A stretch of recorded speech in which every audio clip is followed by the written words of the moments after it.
প্রিয় ভাই ও বোনেরা, আমরা আমাদের নির্বাচনী ইশতেহারে বলেছি যে আমাদের স্বপ্নের বাংলাদেশ তৈরির জন্য 5টি বিষয়ে হ্যাঁ এবং 5টি বিষয়ে না বলতে হবে। সততা, ঐক্য, ইনসাফ, দক্ষতা ও কর্মসংস্থানকে আমরা হ্যাঁ বলতে বলেছি, কারণ এসব মৌলিক শর্ত ছাড়া বৈষম্যহীন, উন্নত, নৈতিক, মানসম্পন্ন বাংলাদেশ প্রতিষ্ঠা সম্ভব নয়। পাশাপাশি দুর্নীতি, ফ্যাসিবাদ, আধিপত্যবাদ, বেকারত্ব, চাঁদাবাজিকে স্পষ্ট না করতে বলেছি।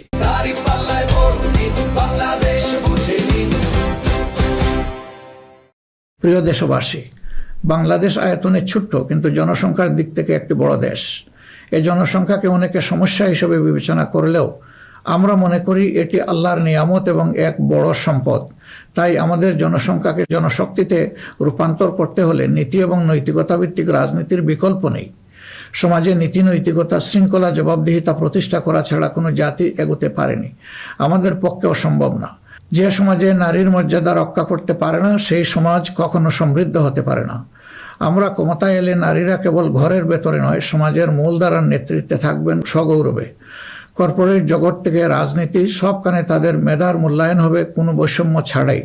আমরা এমন এক দেশ গড়ার প্রতিশ্রুতি দিচ্ছি যেখানে কোনো মা, বোনকে, মেয়েকে নিরাপত্তাহীনতায় ভুগতে হবে না।